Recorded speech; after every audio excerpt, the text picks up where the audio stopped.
Hello साथियों, स्वागत है आपका VK PCS academy YouTube channel पर। इस क्लास में हम देखेंगे एनसीईआरटी ज्योग्राफी हाई स्कूल का पार्ट 3, जिसमें छठा टॉपिक है विनिर्माण उद्योग।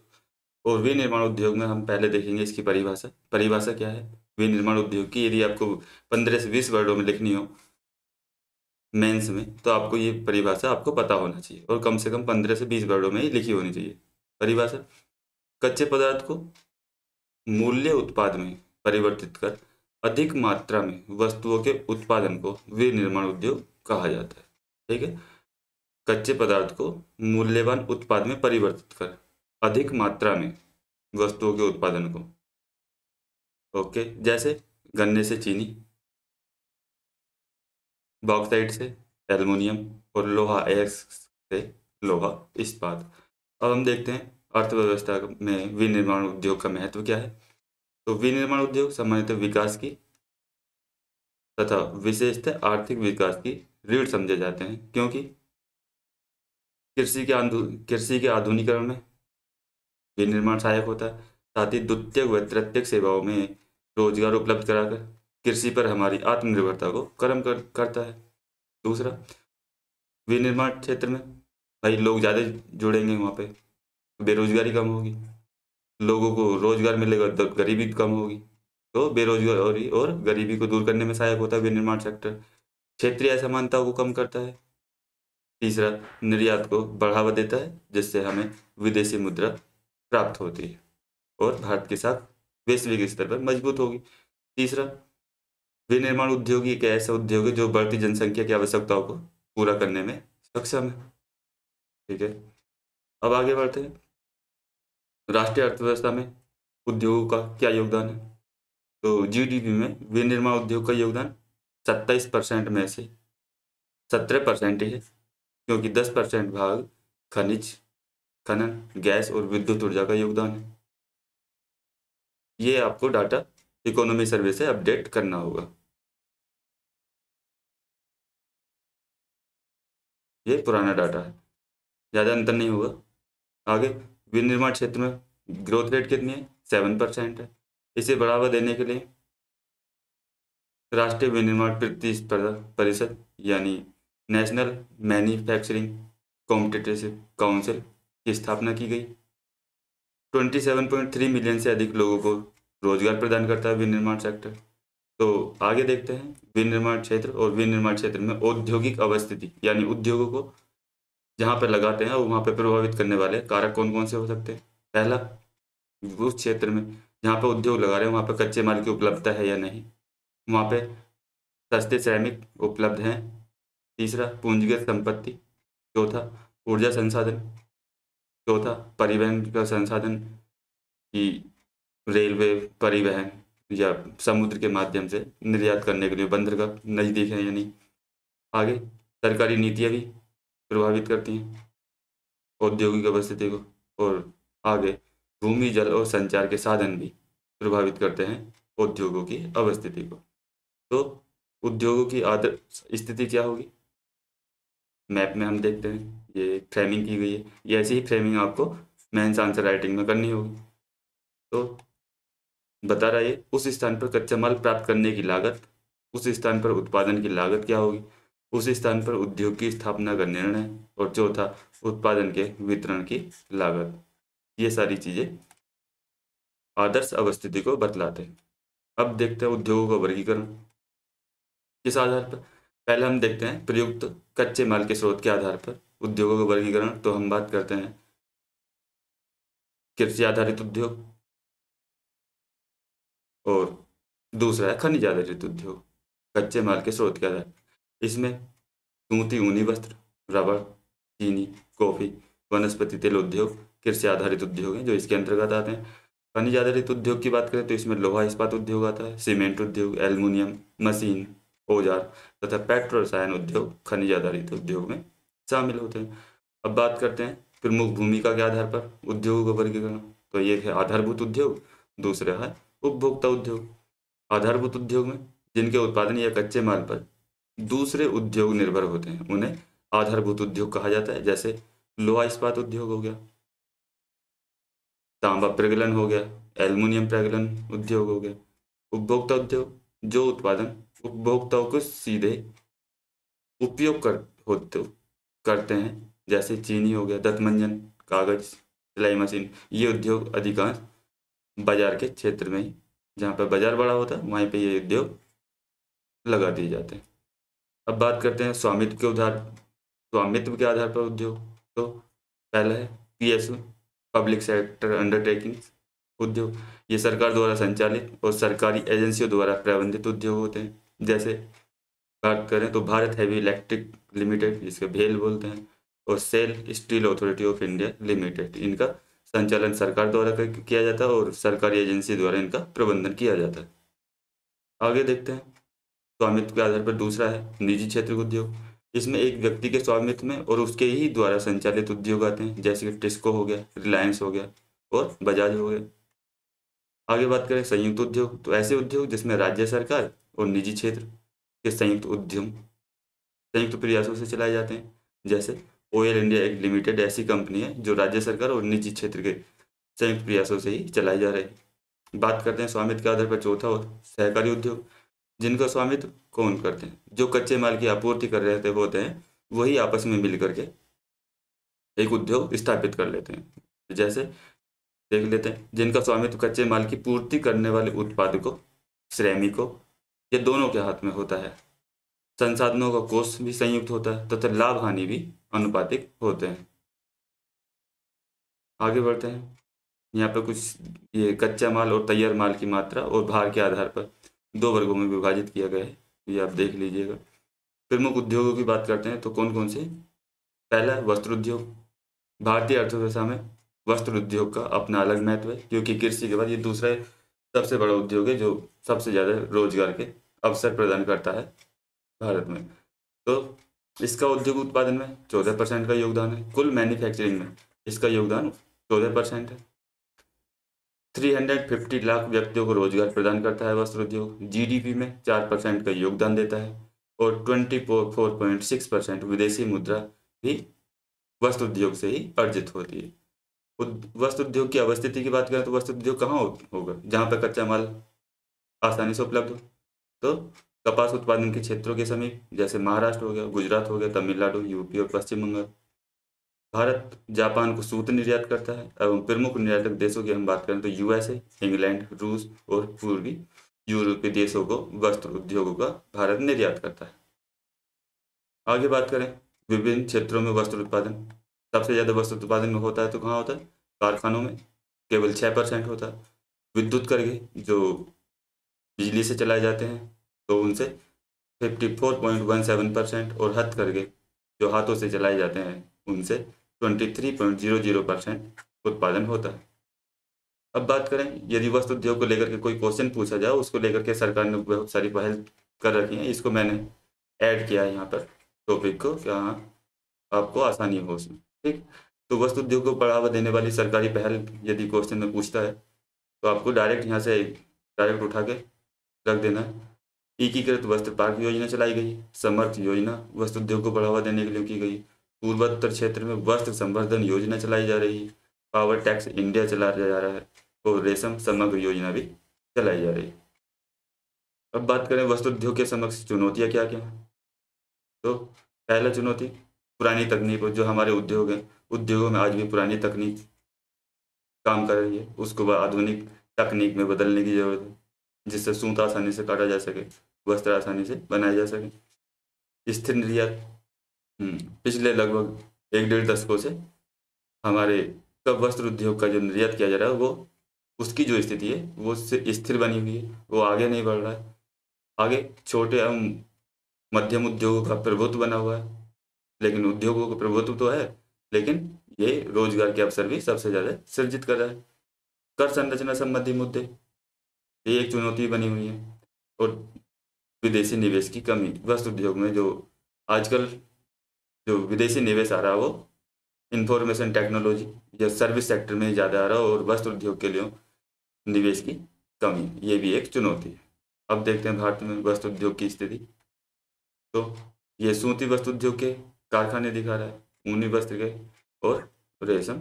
यहाँ पर आपको कुछ चीज़ें यदि स्पेशली देखना है तो कानपुर और यूपी को तो स्पेशल देख ही ले, शाहजहाँपुर, मुरादाबाद सूती वस्त्र, आगरा सूती और ऊनी दोनों वस्त्रों के लिए प्रसिद्ध है।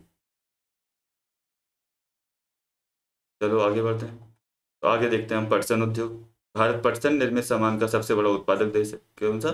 सबसे बड़ा उत्पादक देश है। उसके बाद बांग्लादेश दूसरा सबसे बड़ा उत्पादक है पटसन का। यह उद्योग पश्चिम बंगाल में हुगली नदी के तट पर, यानी दोनों साइडों में 98 किलोमीटर लंबी और 3 किलोमीटर चौड़ी एक संकरी मेखला में स्थित है। क्या? पटसन इंडस्ट्री। इसके प्रमुख उत्पादन की बात करें, प्रमुख उत्पादक राज्य तो पश्चिम बंगाल सबसे बड़ा, तो उसके बाद उड़ीसा, बिहार और यूपी का स्थान आता है।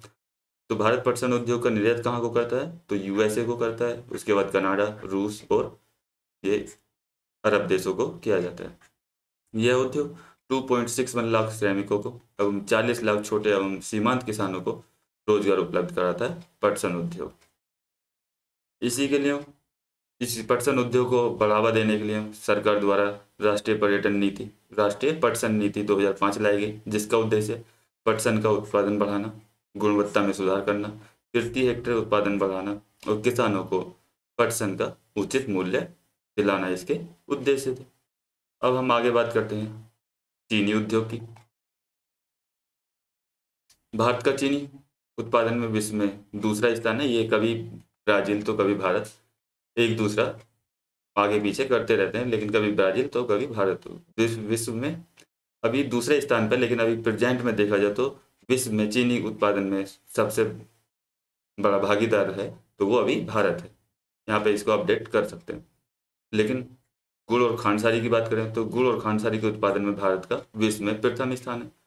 चीनी उद्योग की बात करें तो कहाँ पे अवस्थिति है इनकी? तो यूपी और महाराष्ट्र के टॉप नंबर पे हैं, कर्नाटक, उसके बाद पंजाब और हरियाणा आते हैं।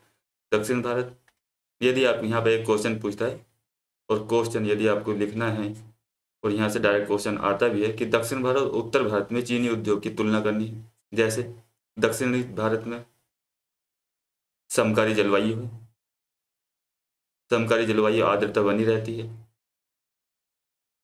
तो यहाँ पर आर्द्रता कम, यहाँ पर उत्पादन अधिक दिखाई देता है, इस वजह से यहाँ पर उत्पादन कम होता है। आगे बात करें, यहाँ पे पेराई सीजन लंबा होता है, तो यहाँ पे पेराई सीजन अपेक्षाकृत छोटा होता है। ऐसे ही आगे कुछ और अंतर हैं जिनको आप अपने होमवर्क में सेट कर सकते हो। आगे बात करते हैं लोहा इस्पात उद्योग की। तो लोहा तथा इस्पात उद्योग एक आधारभूत उद्योग है, क्योंकि अन्य सारी भारी, हल्के और मध्य उद्योग या उद्योग इनसे बनी मशीनरी पर ही निर्भर करते हैं। किससे? लोहा इस्पात से बनी मशीनरी पर ही निर्भर करते हैं। इस उद्योग के लिए लोहा एस्क, कोकिंग कोयला और चूना पत्थर का अनुपात जो है 4:2:1 है। यानी लोहा एस्क 4 टन हो, कोकिंग कोयला 2 टन और चूना पत्थर 1 टन, तब जा करके 1 टन इस्पात या स्टील बनता है। इस्पात को कठोर बनाने के लिए इसमें क्या मिलाया जाता है? मैग्नीज की कुछ मात्रा की आवश्यकता होती है, जिससे इस्पात कठोर बन जाता है। लोहा इस्पात उद्योग का संकेंद्रण कहाँ पे है? जहाँ पे लोहा एस्क कच्चे पदार्थ के रूप में मिलता हो। दूसरा, कोयले की जरूरत हो, कोयला आसानी से मिल जाता हो। तीसरा, जहाँ पे चूना पत्थर आसानी से मिल जाएगा, वहीं पे इसकी अवस्थिति अधिक देखने को मिलेगी। तो लोहा इस्पात उद्योग का जो संकेंद्रण है वो हमें छोटा नागपुर के पठारी क्षेत्र में देखने को मिलता है, क्योंकि लोहा एस्क की यहाँ पर कम लागत है, क्योंकि परिवहन की कॉस्ट कम हो जाती है। अच्छे श्रमिक वहाँ पर सस्ते श्रमिक उपलब्ध हो जाते हैं। कच्चे माल की निकटता है और सस्ते से और स्थानीय बाजार भी है। और स्थानीय बाजार के साथ में ये Kolkata to Mumbai to Kolkata rail line पे है। दूसरा, पश्चिम बंगाल में बंदरगाह के माध्यम से लोहा इस्पात का निर्यात भी किया जाता है, उड़ीसा में पारादीप से भी। अब बात करते हैं इसका उत्पादन कैसे कैसे, इसका डाटा देख लेते हैं। टन दिया, यहाँ पर उत्पादन दिया मिलियन टन में। 1970-71 में जो भारत का कुल उत्पादन था वो 4.64 मिलियन टन था। 1997 और 98 में ये बढ़ करके 23.40 मिलियन टन हो गया। 2004-05 में 32.60 मिलियन टन हो गया और 2023-24 में बढ़कर 125.32 मिलियन टन हो गया। अब आगे बात करते हैं प्रमुख उत्पादक राज्यों की। तो उड़ीसा हो गया, झारखंड हो गया, छत्तीसगढ़, ये प्रमुख उत्पादक देश हैं। अब इसको उद्योग को लेकर के सरकारी नीतियां जो चलाई जा रही हैं, ये आपको देखना जरूरी है, यहीं से आपको क्वेश्चन पे मार्क्स अच्छे मिलते हैं। तो सरकारी नीतियों की बात करें तो सरकारी नीति अभी सरकार ने लक्ष्य रखा है कि 2030 तक 500 मिलियन टन प्रति वर्ष उत्पादन का लक्ष्य रखा है। इसके लिए सरकारी नीतियां की बात करें तो PLI योजना चलाई जा रही है विशेष इस्पात क्षेत्र के लिए, कितने करोड़ की, तो 6,322 करोड़ रुपए। दूसरा ग्रीन स्टील प्रोग्राम चलाया जा रहा है, PM गति शक्ति कार्यक्रम, स्टील स्क्रैपिंग पुनर्चक्रण नीति अभी लाई गई है कि हाँ पुराने अपने वाहनों को स्क्रैप करा करके आपको नए वाहन खरीदने पर आपको थोड़ी सब्सिडी दी जाएगी। और आगे बात करें तो राष्ट्रीय इस्पात नीति 2017 भी इसी के बढ़ाने के लिए लाई गई थी। अब भारत में लोहा इस्पात संयंत्र बात करें तो कहाँ कहाँ है, तो यहाँ पर लोहा इस्पात की मेनली देख लेते हैं। तो ये किस बोलता है कि हाँ बोकारो एक साइड में कुछ शहरों के नाम और वो किस लिए प्रसिद्ध है, यहाँ से क्वेश्चन पूछ लेता है। तो यहाँ पे कुछ लिखे हुए हैं ये, जैसे आपको बोकारो लोहा इस्पात के लिए, बरनपुर, दुर्गापुर, राउरकेला, यहाँ पे पूछ लेता है ये, जैसे राउरकेला कहाँ पे है, आपका उड़ीसा में है, दुर्गापुर कहाँ है, आपका पश्चिम बंगाल में है, बोकारो आपका झारखंड में है। और ये किस लिए प्रसिद्ध है, लोहा इस्पात के लिए प्रसिद्ध है। भिलाई आपका कहाँ है, तो भिलाई आपका छत्तीसगढ़ में है। विजयनगर कहाँ है आपका, कर्नाटक में, भद्रावती कर्नाटक में, और सेलम तमिलनाडु में लोहा इसके संयंत्र हैं प्रमुख।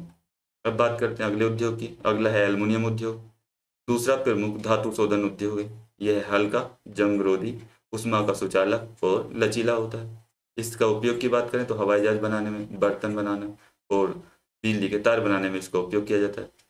तो इसका उत्पादन कैसे होता है, तो कच्चे माल के रूप में बॉक्साइट चाहिए 4 से 6 टन और 2 टन एल्यूमिना चाहिए, और इन दोनों तब ये जा करके 1 टन एल्युमिनियम बनता है।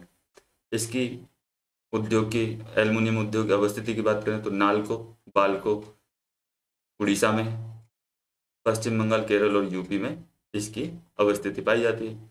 आपको ये देखना नालको बाल्को ये किस देश की सहायता से भारत में स्थापित किए गए थे, ये आपका होमवर्क है, यहीं से प्री में क्वेश्चन पूछ सकता है। अब इसके अयस्क की बात करें एल्युमिनियम उद्योग के अयस्क के क्या क्या है, तो पहला तो हो गया बॉक्साइट, और की बात करें क्रायोलाइट हो गया, कोरंडम हो गया और डायस्पोर। ये भी आपसे यहाँ से क्वेश्चन RO या BCS में अधिकांश देखने को मिलते हैं यहाँ से। अब आगे बढ़ते हैं भूपर्टी में। सिलिका के बाद यदि कोई किसी की मात्रा पाई जाती है तो सबसे ज़्यादा एल्युमिनियम की ही मिलती है। पहले नंबर पर भाई सिलिका आ गया, दूसरे पर एल्युमिनियम आ गया, तीसरे पर लोहा अयस्क आ गया। अब बात करें ये बालाघाट, सोनभद्र और कटनी में बॉक्साइट के विशाल निक्षेप मिलते हैं। तो ये आपको ध्यान रखना होगा, बालाघाट किसके लिए प्रसिद्ध है, सोनभद्र और कटनी, ये बॉक्साइट के विशाल निक्षेप मिलते हैं इसलिए इसके लिए प्रसिद्ध है। अब बात करते हैं रसायन उद्योग की। तो रसायन उद्योग का GDP में कितना % योगदान है, तो 3% योगदान करता है। यह उद्योग एशिया का तीसरा सबसे बड़ा और विश्व में आकार की दृष्टि से 12वें स्थान पर है। ये उद्योग तेल शोधनशालाओं या पेट्रो रसायन संयंत्रों के समीप स्थित होते हैं, क्योंकि रसायन उद्योग को यदि कच्चे माल के रूप में तेल शोधनशाला और पेट्रो रसायन संयंत्रों से ही जो बाई प्रोडक्ट निकलते हैं उन्हीं से ये रसायन उद्योग चलता है, इसलिए वहीं पे इनकी अवस्थिति होती है। अब रसायन को हम बात करें, रसायन 2 प्रकार के होते हैं, एक होता है अकार्बनिक रसायन और दूसरा होता है कार्बनिक रसायन। तो अकार्बनिक रसायन में वो होते हैं जिनमें कार्बन नहीं मिल पाया जाता है, तो इसमें आते हैं सल्फ्यूरिक अम्ल, नाइट्रिक अम्ल, क्षार, सोडा ऐश, इसमें आते हैं अकार्बनिक में। और जिनमें कार्बन पाया जाता है इसमें ऐसे पेट्रो रसायन शामिल हैं जो कृत्रिम वस्त्र, कृत्रिम रबड़, प्लास्टिक, रंजक पदार्थ बनाने में प्रयोग किए जाते हैं। अब बात करते हैं उर्वरक फर्टिलाइजर इंडस्ट्री की। तो इसमें मुख्यतः यूरिया, फास्फेटिक उर्वरक यानी DAP, अमोनिया फास्फेट शामिल होते हैं। भारत की बात करें तो यूरिया और फास्फेटिक उर्वरक ये तो भारत बना लेता है, यदि अमोनिया फास्फेट भी, लेकिन पोटास का पूर्णतः भारत आयात करता है क्योंकि इसके भंडार भारत में कहीं भी नहीं मिलते। प्रमुख उत्पादक की बात करें तो गुजरात में देखो पेट्रो रसायन उद्योग है, तो उसी की हिसाब से वहाँ पे कच्चा माल बाई प्रोडक्ट के रूप में मिल जाता है। तो गुजरात, तमिलनाडु, पंजाब, UP में ये कुल 4-5 राज्य ही मिला करके कुल उर्वरक उद्योग का 50% योगदान यही राज्य कर देते हैं। आगे बात करें, भारतीय उर्वरक निगम कहाँ है? हजीरा, गुजरात में एक पब्लिक सेक्टर अंडरटेकिंग है। इसके अंदर सार्वजनिक क्षेत्र के कुल 10 उपक्रम आते हैं जो उर्वरक का निर्माण करते हैं। आगे बढ़ते हैं, information technology and electronic industry. इसके अंतर्गत क्या आता है? इलेक्ट्रॉनिक उद्योग के अंतर्गत आने वाले उत्पादों में ट्रांजिस्टर से लेकर television, telephone, pager, radar, computer और दूरसंचार उपकरण इसमें आते हैं। प्रमुख अवस्थिति की बात करें इनकी तो बेंगलोर हो गया, मुंबई हो गया, दिल्ली हो गया, हैदराबाद हो गया, पुणे हो गया और लखनऊ हो गया। इसके अतिरिक्त 18 सॉफ्टवेयर टेक्नोलॉजी पार्क भारत सरकार द्वारा स्थापित किए गए हैं जो सॉफ्टवेयर विशेषज्ञों को यानी सिंगल विंडो सेवा प्रदान करते हैं, यानी एक ही स्थान पर सारी सेवाएं प्रदान कर दी जाती हैं। बात करते हैं औद्योगिक प्रदूषण। यदि अब मैन्युफैक्चरिंग हो रही है तो उससे कुछ अपशिष्ट भी निकलेंगे और प्रदूषण भी होगा। तो कौन कौन से प्रदूषण होते हैं, यहाँ से भी क्वेश्चन आपका बनता है।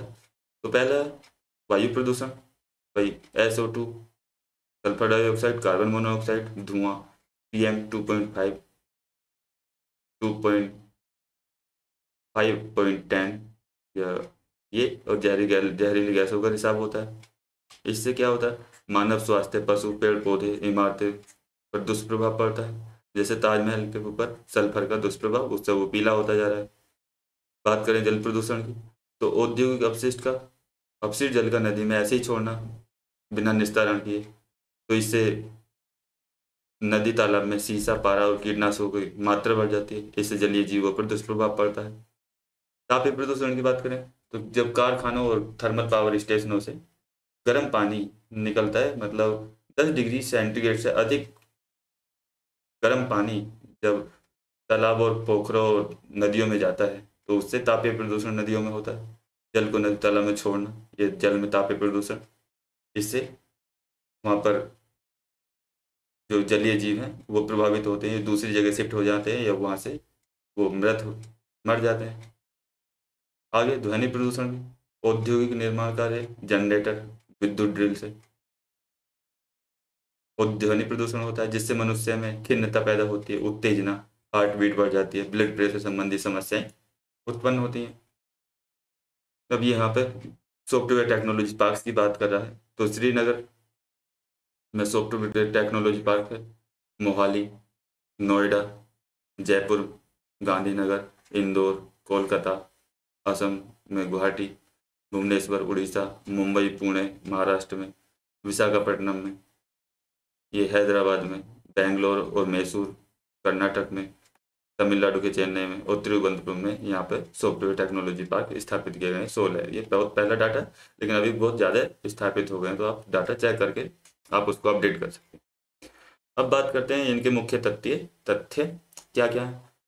ये कौन सा पहला सफल सूती वस्त्र उद्योग कब स्थापित किया गया? 1854 में मुंबई में लगाया गया।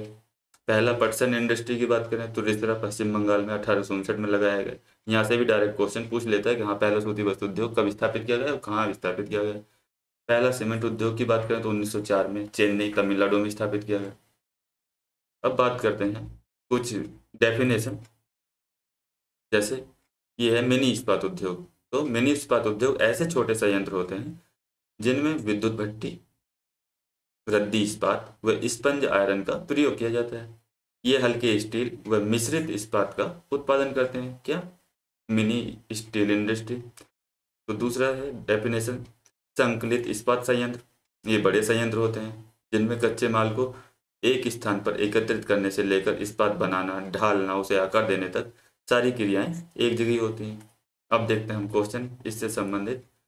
पहला है निम्नलिखित में से कौन सा उद्योग चूना पत्थर को कच्चे माल के रूप में प्रयुक्त करता है?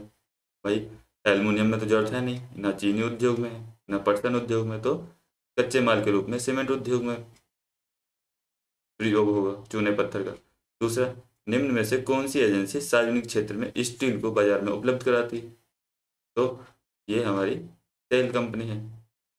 ठीक है, अब बात कर रहा है ये निम्न में से कौन सा उद्योग बॉक्साइट को कच्चे माल के रूप में प्रयोग करता है? अभी पीछे क्रायोलाइट, कोरंडम की बात करते हैं तो ये एल्युमिनियम उद्योग में है, ताकि ये गलत है। निम्न में से कौन सा उद्योग टेलीकम्युनिकेशन, कंप्यूटर आदि संयंत्र निर्मित करते हैं? तो किस में आएंगे? सॉफ्टवेयर टेक्नोलॉजी में आएंगे। तो इसका यह आंसर होगा डी। ओके, अब हमें 30 शब्दों में एमपीपीसीएस में ही पूछता है बस कि हाँ, यदि 30 शब्दों में आपको आंसर लिखना है तो एमपी के लिए इम्पोर्टेंट है। आप यहाँ से विनिर्माण क्या है, उद्योग की स्थिति को प्रभावित करने वाले 3 भौतिक कारक बताइए। तीसरा, आधारभूत उद्योग क्या है, उदाहरण देकर समझाइए। और ये आपके यूपी पीसीएस में आप आंसर राइटिंग यहाँ से शुरू कर सकते हैं कि समन्वित उद्योग मिनी इस्पात उद्योग से कैसे भिन्न है और इस उद्योग की समस्या क्या है, ठीक है, और किन सुधारों के अंतर्गत इसकी उत्पादन क्षमता बढ़ी है। ठीक है, अगला देखते हैं, उद्योग पर्यावरण को कैसे प्रदूषित करते हैं। अभी ऊपर बताया था, वो direct same as it is लिखना है। उद्योगों द्वारा पर्यावरण निम्नीकरण को कम करने के लिए उठाए गए विभिन्न उपायों की चर्चा कीजिए। ठीक है, आगे बात करते हैं हम राष्ट्रीय अर्थव्यवस्था की जीवन रेखा यानी परिवहन के साधन। राष्ट्रीय अर्थ जीवन रेखा से तात्पर्य परिवहन के साधनों से वस्तुओं का लाना ले जाना पृथ्वी के 3 महत्वपूर्ण क्षेत्रों पर किया जाता है। पहला स्थल पर, फिर जल पर, तीसरा वायु परिवहन पर। वायु परिवहन से परिवहन के साधन की बात करें तो स्थल, जल और वायु। स्थल पर क्या क्या हो सकते हैं? सड़क परिवहन हो गया, रेल परिवहन हो गया और पाइपलाइन हो गई। तीसरा, दूसरा हुआ है जल परिवहन, तो इसमें आंतरिक जल परिवहन जो नदियों के माध्यम से होता है और समुद्री परिवहन जो विदेशी व्यापार के लिए प्रयुक्त होता है। तीसरा, वायु परिवहन, इसमें घरेलू विमान सेवा होती है जो बड़े बड़े शहरों को एक दूसरे से जोड़ती हैं और इसमें दोनों तरीके की आती हैं, एक तो पब्लिक सेक्टर के विमान सेवा और दूसरा निजी विमान सेवा। और इसका अंतर्राष्ट्रीय विमान सेवा और घरेलू विमान सेवा में वायु परिवहन को बांटा जाता है। अब बात करते हैं आगे, भारत विश्व के सर्वाधिक सड़क जाल वाले देशों में से एक है। यह सड़क जाल लगभग 64 लाख किलोमीटर है भारत में। रेल परिवहन की अपेक्षा सड़क परिवहन की बढ़ती महत्ता के प्रमुख कारण क्या है, ये पूछ रहा है। इसलिए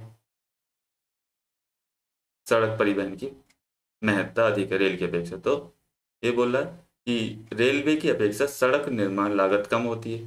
ठीक है, अपेक्षाकृत ऊबड़ खाबड़ भागों में रेल तो बनाई नहीं जा सकती, इसलिए सड़कें बनानी आसान होती हैं। ठीक है, यदि किसी पे अधिक ढाल प्रवणता है पहाड़ी क्षेत्र में तो सड़कें बनाना वहाँ पर आसान है, लेकिन आप रेलवे ट्रैक वहाँ पर नहीं बिछा सकते हो। आगे, भारत में सड़कों की सह क्षमता के आधार पर इन्हें 6 वर्गों में वर्गीकृत किया जाता है। भारत के नेशनल हाईवे को, पहला है यह गोल्डन क्वाड्रिलेटरल सुपर हाईवे, इसमें 2 गलियारे शामिल हैं। पहला है उत्तर से दक्षिण, नॉर्थ टू साउथ, जो श्रीनगर से कन्याकुमारी तक जाता है।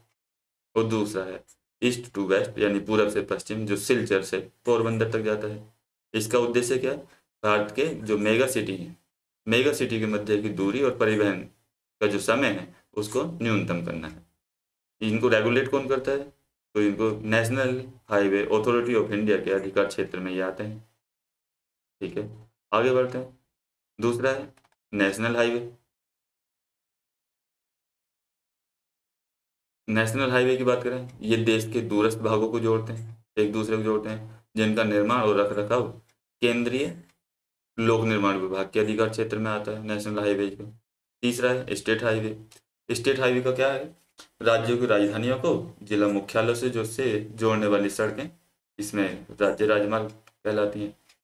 इनकी व्यवस्था और उनका पूर्ण देख रेख करने वाला ये पीडब्ल्यू विभाग राज्य सरकार के अंतर्गत आता है, जो स्टेट हाईवे को देखता है। अब आगे बढ़ते हैं, यहाँ पे स्टेट हाईवे का मैप भी दिया हुआ है। चौथा है डिस्ट्रिक्ट मार्ग हाईवे। ये सड़कें जिले के विभिन्न प्रशासनिक केंद्रों को जिला मुख्यालय से जोड़ती हैं। जैसे जिले में विभिन्न कई सारी तहसीलों को या कई सारे ब्लॉकों को यदि हमें जिले से जोड़ना है तो वो जिले मार्ग के अंतर्गत आते हैं। इन सड़कों की व्यवस्था का उत्तर बताए तो डिस्ट्रिक्ट काउंसिल का होता है। अब बात करते हैं सीमांत सड़कें। सीमांत सड़कें कहाँ बनेंगी? जहाँ पे दूर दराज का क्षेत्र है, जैसे भारत का पहाड़ी एरिया या दूसरे देशों से लगती सीमाओं के साथ ये देश की सीमाएं बनाती हैं। बीआरओ, बॉर्डर रोड ऑर्गेनाइजेशन, इन सड़कों का निर्माण और देखरेख करता है। तो बीआरओ की स्थापना 1960 में इसी उद्देश्य से की गई थी कि सीमा पर आवाजाही को बढ़ावा देने के लिए। देश के दुर्गम क्षेत्रों में भी निर्माण, जैसे नक्सलवादी एरिया हो गए, ये दूसरे देशों में भी, पहाड़ी क्षेत्रों में जैसे भूटान में, नेपाल में भी, और नक्सलवादी एरिया बात करें छत्तीसगढ़ में, महाराष्ट्र में भी, ये BRO सड़कों का निर्माण करता है। बात करते हैं अन्य सड़कों की, ये ग्रामीण क्षेत्रों में और गाँवों को, एक गांव को दूसरे शहरों से जोड़ना और गांव से गांव को जोड़ने में आते हैं। इनका निर्माण प्रधानमंत्री ग्रामीण सड़क परियोजना के तहत किया जाता है। अब बात करते हैं सड़क घनत्व की। तो भारत में सड़क घनत्व क्या है? प्रति 100 वर्ग किलोमीटर क्षेत्र में सड़कों की लंबाई को सड़क घनत्व कहा जाता है। भारत का सड़क घनत्व हांगकांग के सड़क घनत्व के समान है, यानी जबकि USA, चीन, ब्राजील और रूस से भारत का सड़क घनत्व अधिक है। ठीक है। सर्वाधिक सड़क घनत्व वाले राज्यों की बात करें तो सर्वाधिक सड़क घनत्व हमारे केरल का है, उसके बाद त्रिपुरा का स्थान आता है नॉर्थ ईस्ट में। सबसे कम सड़क घनत्व की बात करें तो ये हमें जम्मू कश्मीर में देखने को मिलता है। अब बात करते हैं रेलवे परिवहन की। भारत में रेलवे की स्थापना कब हुई? 1853 में हुई। यह दुनिया के सबसे बड़े रेलवे नेटवर्क में से वर्तमान में एक है। पहली रेलवे कहाँ चलाई गई थी? तो ये मुंबई से और थाने के बीच महाराष्ट्र में केवल 34 किलोमीटर चली थी। रेल परिवहन अनेक कार्यों में सहायक है, जैसे व्यापार की बात होगी, भ्रमण की होगी, तीर्थ यात्राएं होगी, लंबी दूरी तक सामान का परिवहन करने की बात होगी। तो भारत का कुल रेलवे नेटवर्क कितना वर्तमान में? लगभग 68,103 किलोमीटर है, जिसमें ब्रॉड गेज लगभग 90%, जबकि शेष नैरो गेज के अंतर्गत है। लेकिन यदि टोटल सभी को मान लिया जाए, कुल रेलवे नेटवर्क को, छोटा बड़ा सब, तो ये लगभग 1,20,000 के आसपास पहुंच जाता है। तो रेलवे से संबंधित मुद्दे क्या हैं? जैसे अभी वर्तमान में दुर्घटनाएं और ट्रेनों का पटरी से उतरना, आजकल इस बार तो बहुत ज़्यादा 2024 में देखने को ये घटनाएं मिली। वित्तीय निष्पादन में चुनौतियां, जैसे यात्री रेलवे हानि में चल रहा और माल रेलवे लाभ में चल रहा है, तो इससे कैसे पूर्ति की जाए? आगे बेहद धीमी यात्रा है भारतीय रेलवे की, औसतन 50 से 51 किलोमीटर पर घंटे, और उसमें भी देरी अलग से होती है, रहा अलग कि 8-8, 10-10 घंटे ट्रेनें लेट चलती हैं। आगे उभरती प्रौद्योगिकी का धीमा एकीकरण हो रहा है। जैसे उदाहरण के लिए हम मान लेते हैं कई कवच सिस्टम जो एक ट्रेन को दूसरी ट्रेन से टकराने से रोकने के लिए ट्रेन की पटरी पर और ट्रेन के इंजन पर लगाई जाती है, तो ये इसकी तैनाती अभी मैन पटरियों पर हुई है, इसलिए इसका धीमा एकीकरण हो रहा है। जटिल संविदात्मक ढांचे, जो भी सरकार प्राइवेट सेक्टर से किसी भी चीज़ को लेकर के, जैसे कैटरिंग व्यवस्था हो गई, उनको लेकर जो वो जटिल संविदात्मक ढांचा है। और BBB मॉडल में निहित चुनौतियाँ, पूंजी जुटाने में असक्षम है BBB मॉडल में काम करने वाले लोग। आगे देखते हैं भारत का रेल मार्ग, ये आपका मैप आ गया। अब बात करते हैं रेलवे सुरक्षा से संबंधित प्रमुख समितियां बनी है, यहाँ से भी क्वेश्चन आने की संभावना होती है। पहला है काकोदकर समिति, 2012 में बनी। विवेक देवरॉय समिति 2014 में बनी। विनोद राय समिति 2015 में, और राकेश मोहन समिति आपकी 2010 में बनी। ये आपको पता होना चाहिए प्रीलिम्स के लिए। और मेंस में भी जब रेलवे सुरक्षा से संबंधित बात आए तो यहाँ पर उन समितियों का जो महत्व बढ़ जाता है और आपका 1 नंबर 1-2 नंबर बढ़ा देंगे। बात करते हैं पाइपलाइन की। तो पाइपलाइन का पहले काम क्या था? पहले पाइपलाइन का काम था पानी को एक दो लोगों तक पहुंचाना, लेकिन अभी वर्तमान में क्या हो रहा है? वर्तमान में पाइपलाइन का काम पेट्रोल से लेकर के लोहा या अयस्क को पिघला के दूसरी जगह पहुंचाने तक सारे काम अभी पाइपलाइन से हो रहे हैं। तो देखते हैं, पहले पाइपलाइन का उपयोग शहरों, उद्योगों में पानी पहुंचाने के लिए होता था, लेकिन वर्तमान में इसका उपयोग कच्चा तेल, पेट्रोलियम उत्पाद, नेचुरल गैस, शोधनशाला, उर्वरक कारखानों और बड़े ताप विद्युत गृह तक पहुंचाने में किया जाता है। ठीक है। तो हमारे देश में भी पाइपलाइन के कुछ जाल बिछे हुए हैं, जैसे ऊपरी असम, भाई ऊपरी असम में तेल क्षेत्र है, तो ऊपरी असम के तेल क्षेत्र से गुवाहाटी से बरौनी होते हुए इलाहाबाद के रास्ते कानपुर तक एक पाइपलाइन बिछी हुई है। इसकी एक शाखा हल्दिया और दूसरी गुवाहाटी से सिलीगुड़ी तक जाती है। बात करें दूसरी पाइपलाइन, ये सलाया गुजरात से प्रारंभ होकर वीरंगांव, मथुरा, दिल्ली, सोनीपत के रास्ते पंजाब के में जालंधर तक जाती है। तो इसकी एक शाखा कोयली से क्यों चक्सू गए अन्य स्थानों से जोड़ती है। तीसरी की बात करें, एक गैस पाइपलाइन गुजरात में हजीरा से जगदीशपुर यूपी में मिलाती है। हजीरा को जगदीशपुर से, और यह एमपी के विजयपुर के रास्ते होकर जाती है। इसकी शाखा कोटा राजस्थान, शाहजहाँपुर और बबराला यूपी में तो आपस में जोड़ती है। ये हो गई पाइपलाइन जो। अब बात करते हैं जल परिवहन। जल परिवहन परिवहन का सबसे सस्ता साधन माना जाता है। यह भारी और स्थूल वस्तुएं ढोने के अनुकूल है। यह परिवहन साधनों में ऊर्जा सक्षम और पर्यावरण अनुकूल है। ठीक है। भारत में अंतरस्थलीय नौ संचालन जलमार्ग लगभग कितना है? 14,500 किलोमीटर लंबा है। बात करें प्रमुख नेशनल वाटरवेज की, तो पहला है नेशनल वाटरवेज 1 जो हल्दिया से इलाहाबाद तक जाता है। इसकी लंबाई कितनी है? 1620 किलोमीटर। नेशनल वाटरवेज 2 जो सदिया से धुबरी तक जाता है। इसकी डिस्टेंस कितनी है? 891 किलोमीटर। नेशनल वाटरवेज 3 जो केरल के पश्चिमी तटीय नहर है वह है 205 किलोमीटर। अन्य की हम बात कर रहे हैं तो सरकार ने 2016-17 में 111 नेशनल वाटरवेज की पहचान की थी और उनको नेशनल वाटरवेज घोषित किया है। अब हम बात करें तो जल परिवहन की, तो क्या योगदान करता है? देखो, विदेशी व्यापार भारतीय तट पर स्थित पत्तनों द्वारा किया जाता है। जो देश का 95% व्यापार समुद्र द्वारा होता है। समुद्री पत्तन की हम बात करें तो भारत की जो समुद्री तट रेखा है वो 7516.6 किलोमीटर लंबी है, के साथ 12 प्रमुख पोर्ट बंदरगाह और 181 मध्यम में छोटे बंदरगाह स्थित हैं समुद्री तट रेखा पर। यहाँ पे हम कुछ बंदरगाहों की बात कर लेते हैं। तो ये कांडला पोर्ट है गुजरात में, एक ज्वारिया बंदरगाह। ये भी पूछ लेता है, एक तरफ बंदरगाह दे दिया और एक तरफ उनकी विशेषता दी गई और बताओ कि उनको आपस में मैचिंग करना। तो कांडला पोर्ट यानी स्वतंत्रता से पहले कराची पोर्ट की कमी को पूरा करने के लिए, कराची पत्तन की कमी को पूरा करने के लिए स्वतंत्रता के बाद हमें कांडला पोर्ट बनाया। ये एक ज्वारिया बंदरगाह है। मुंबई पोर्ट की हम बात करें तो एक ये प्राकृतिक बंदरगाह, जैसे पूछ लेता है मुंबई प्राकृतिक है, ये कृत्रिम। मारमागुआ गोवा में है, इससे लोहा का निर्यात किया जाता है। उसके नीचे बात करें तो न्यू मैंगलोर, ये कुद्रेमुख खान से प्राप्त लोहा का निर्यात करता है न्यू मैंगलोर से। बात करें ये कोची पोर्ट हो गया, ये प्राकृतिक पोताश्रय है और लेग उनके मुहाने पर अवस्थित है। यहाँ पे बात करें कोलकाता, एक ये भी ज्वारीय अंतरस्थलीय पोर्ट है। पारादीप उड़ीसा, यहाँ से लोहा का निर्यात किया जाता है। विशाखापट्टनम आंध्र प्रदेश, सबसे गहरा, ये इंपॉर्टेंट है, यहाँ से क्वेश्चन पूछता है। चेन्नई पोर्ट की बात करें तो ये विशाखापट्टनम जो एयर पोर्ट है ये सबसे गहरा है और एक ये पहाड़ी के पीछे छिपा है। ठीक है। चेन्नई पोर्ट एक कृत्रिम बंदरगाह, ये आपको ध्यान रखना। तुतीकोरिन पोर्ट ये एक प्राकृतिक बंदरगाह है। कौन से कृत्रिम है, कौन से प्राकृतिक है और कौन सा गहरा है और कौन से ज्वारीय बंदरगाह, ये आपको पता होना चाहिए। जल परिवहन के समक्ष चुनौती क्या है?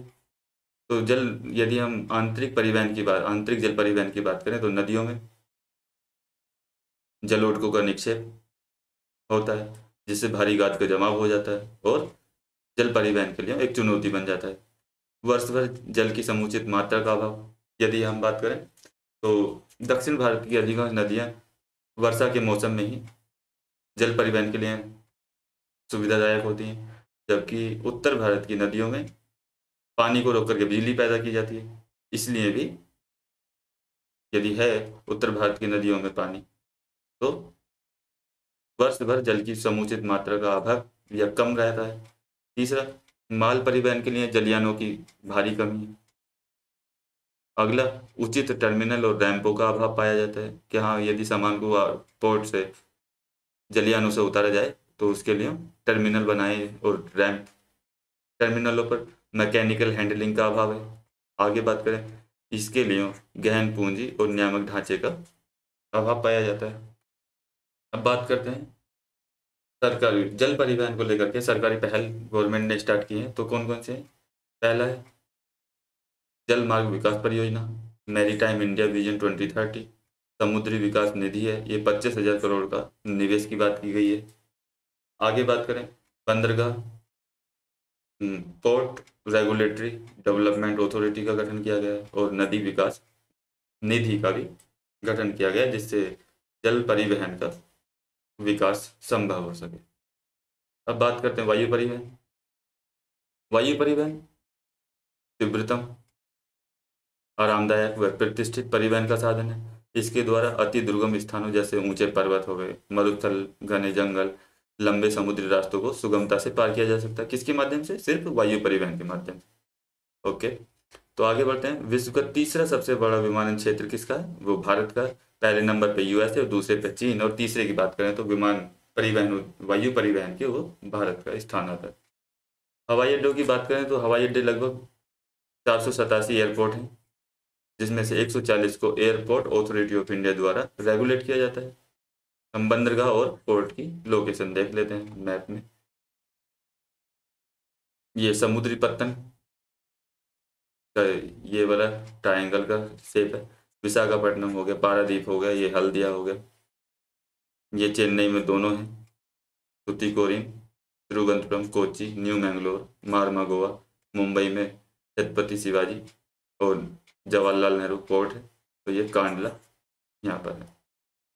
आगे बढ़ते हैं।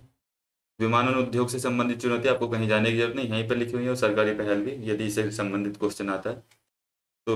उद्योग, ये विमानन उद्योग से संबंधित चुनौतियाँ क्या है? उच्च ईंधन लागत, एयरलाइन की परिचालन लागत का 50 से 70% यहीं पर खर्च हो जाता है। दूसरा, उच्च सेवा शुल्क, एयरपोर्ट का निजीकरण एक प्रमुख चुनौती बनी हुई है। तीसरा, डॉलर पर निर्भरता, भाई विमानों का अधिग्रहण और रख रखाव पर जो खर्च होता है वो डॉलर में होता है, इसे डॉलर पर आत्मनिर्भरता और डॉलर का उतार चढ़ाव आए दिन देखने को मिलता है। बात करें चालक दल जो होता है, उसकी उच्च प्रशिक्षण लागत भी आती है। पर्यावरण चिंता की बात करें तो इससे NO2 निकलता है, जिससे ओजोन परत में क्षरण होता है। आगे बात करें, मूल्य निर्धारण की शक्ति मुख्य एयरलाइनों के पास ही है, और सरकार को सहयोग देने के लिए कभी कभी तत्पर नहीं होती है। अब बात करें सीमित प्रतिस्पर्धा, तो इस क्षेत्र में आने के लिए बड़ी बड़ी कंपनियां ही सकती हैं, इसलिए कुछ कंपनी अपना वर्चस्व बनाए रखती हैं, जैसे भारत में इंडिगो और एयर इंडिया की 70% हिस्सेदारी है वायु परिवहन में। अब बात करते हैं सरकारी पहल की, तो ये योजना चलाई गई उड़ान योजना, और उसमें बोला गया कि हाँ, सस्ते में ही आप कहीं से कहीं तक की दूरी तय कर सकते हैं, ये उड़े देश का आम नागरिक। आगे बात करें, राष्ट्रीय नागरिक उड्डयन नीति 2016। तीसरा, ओपन स्काई ट्रीटी, जो पड़ोसी देशों के साथ की जाती है कि हाँ, हम उनके हवाई क्षेत्र का प्रयोग वायु परिवहन के लिए कर सकते हैं, निर्बाध यात्रा के लिए और इजिली एयरपोर्ट पर आने जाने के लिए गहन तलाशी के लिए ये डिजी यात्रा प्रारंभ की गई। अब देखते हैं हम इसके क्वेश्चन।